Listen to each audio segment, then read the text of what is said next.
కూతురు ఆనందం అని చెప్పి నీ ఆరోగ్యం పాడు చేసుకుంటున్నావు. ఇలా అయితే బ్రతకడం కష్టమయ్యా. నా కూతురి ఆనందం కంటే నాకేది ముఖ్యం కాదు. తనని ఆనందంగా ఉంచడంలోనే నేను ఆనందంగా ఉంటాను. నాన్న త్వరగా రా నాన్న, నాకు బాగా ఆకలేస్తుంది, తొందరగా ఇంటికి వెళ్ళిపోదాం. మరేం పర్లేదు డాక్టర్, నేను చూసుకుంటాను.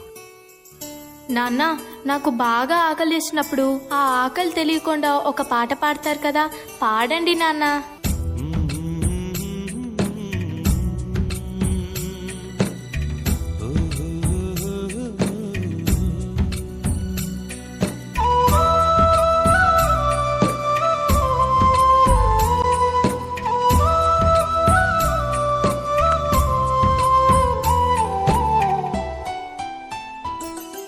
గుమ్మడి గుమ్మడి ఆడిందంటే అమ్మాడి, డాడీ ఊపిరిలో మురిసే కూచిపూడి.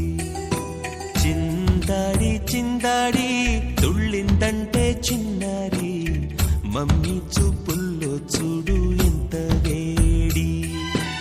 నాన్న కాళ్ళు నొప్పొస్తున్నాయి నాన్న.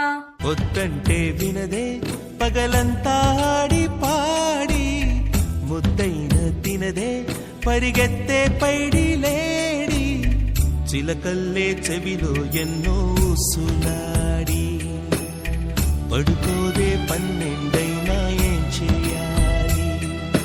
గుమ్మాడి గుమ్మాడి ఆడిందంటే అమ్మాడి, డాడీ ఊపిరిలో మురిసే కూచిపూడి. ఏ చంద్రయ్య చంద్రయ్య, ఎక్కడయ్యా నా అద్దె డబ్బులు? 6 నెలల నుండి అడుగుతున్నాను, ఈ రోజుకి ఇంకా ఇవ్వలేదు. ఇలా అయితే ఉండొద్దయ్యా. నా ఇల్లు ఇప్పుడే ఈ క్షణమే ఖాళీ చేసి వెళ్ళిపోండి. అయ్యా కొంచెం చిన్నగా మాట్లాడండి అయ్యా, లోపల నా కూతురు నిద్రపోతుంది, విన్నదంటే బాధపడుతుంది. ఎలాగైనా 2 రోజులు మీ డబ్బులు కట్టేస్తానయ్యా. ఏంటి చిన్నగా మాట్లాడాలా? అద్దె కట్టడం చేత కాదు గాని కూతురు ముందు పరువు కావాల్సి వచ్చిందా? రేపుటి కల్లా నా అద్దె డబ్బులు నాకు ఇవ్వకపోతే ఇంట్లో ఒక్క సామాను కూడా ఉండేవను. ఏమైంది నాన్న? ఏం లేదమ్మా, పద పడుకుందాం. నేను మొత్తం విన్నాను నాన్న, నువ్వేం బాధపడకు నాన్న. నేను బాగా చదువుకొని ఒక మంచి ఉద్యోగం చేస్తాను, మనమే ఒక మంచి ఇల్లు కట్టుకొని ఆనందంగా ఉందాం. అప్పుడు ఎవరికి డబ్బులు ఇవ్వాల్సిన అవసరం లేదు కదా. నువ్వేం బాధపడకు నాన్న.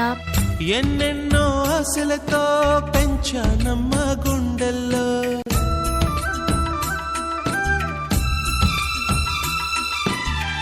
ఎన్నెన్నో ఆశలతో పెంచానమ్మ గుండెల్లో, నువ్వే నా కలలన్నీ పెంచాలే నీ కన్నుల్లో. నా తల్లివి నువ్వో, నీ తండ్రిని నేను, ఎవరినెవరు లాలిస్తున్నారో. ఏమైంది నాన్న? డాన్స్ చెయ్యి నాన్న. చిత్రంగా చూస్తుంటే నీ కన్నట్టు పొంగిందే ఆ చూపుల్లో పాలవెల్లి. నాన్న రేపు నాకు ఢిల్లీలో ఇంటర్వ్యూ ఉంది, అందులో కానీ నేను సెలెక్ట్ అవుతే 60,000 జీతం వస్తుంది. ఇక మన కష్టాలన్నీ తీరిపోతాయి, హ్యాపీగా బ్రతికేయచ్చు. నీ ప్రశ్నలు నీవి, ఎవ్వరో బదులెవ్వరుగా. జాగ్రత్త అమ్మా, నీకోసం ఎదురు చూస్తూ ఉంటాను, త్వరగా వచ్చేవా? ఖచ్చితంగా ఆ జాబ్ ని సంపాదించే వస్తా. ఏ గాలో నిన్ను తరుముతుంటే అల్లరిగా. మరి నేను వెళ్ళొస్తాను నాన్న, నువ్వు జాగ్రత్తగా ఉండు. ఆగాలో లేదు తెలియదంటే చెల్లదుగా. ఈ జాబ్ నాకు చాలా అవసరం. మా నాన్న నా కోసం ఎంతో కష్టపడ్డాడు. మా నాన్నని హ్యాపీగా ఉంచాలంటే ఈ జాబ్ నాకు రావాలి. బతుకంటే బడి చదువా అనుకుంటే అతి సులువా. నా బంగారు తల్లి, నేను పని చేయట్లేదు, డబ్బులకి ఇబ్బంది పడుతున్నా అని తాను జాబ్ చేస్తా అని ఇంటర్వ్యూకి వెళ్ళింది. సర్లే, నేను ఇంకా ఎన్ని రోజులు బ్రతుకుతానో కూడా తెలీదు. తనకి జాబ్ వస్తే తనే హ్యాపీగా ఉంటుంది. నా పాపకి జాబ్ వస్తుంది, దేవుడు ఉన్నాడు, జాబ్ ఖచ్చితంగా వస్తుంది.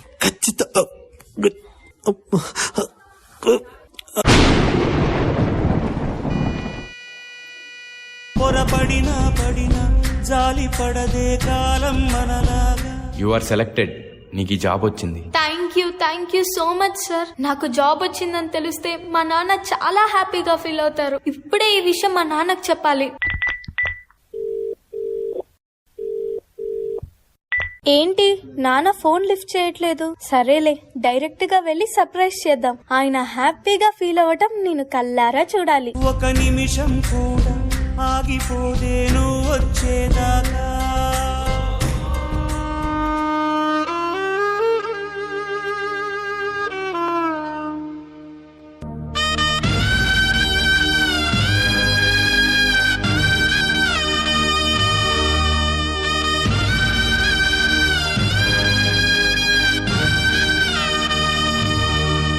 నాన్న లెగ్గు నాన్న, నాకు జాబ్ వచ్చింది నాన్న, మనం హ్యాపీగా బతికేయచ్చు నాన్న. నాన్న లెగ్గు నాన్న, నాకు భయం వేస్తుంది నాన్న. నాన్న నాన్న, లెగ్గు నాన్న. నాన్న ప్లీజ్ నాన్న, లెగ్గిచ్చి చూడు నాన్న. అందులో కానీ నేను సెలెక్ట్ అయితే 60,000 జీతం వస్తుంది. ఇక మన కష్టాలన్నీ తీరిపోతాయి, హ్యాపీగా బ్రతికేయచ్చు. నాన్న లెగ్గు నాన్న, నాతో డాన్స్ చేస్తావు కదా నాన్న, ఇప్పుడు కూడా చేద్దాం లే నాన్న. నాతో కలిసి డాన్స్ చేయి నాన్న, ప్లీజ్ నాన్న.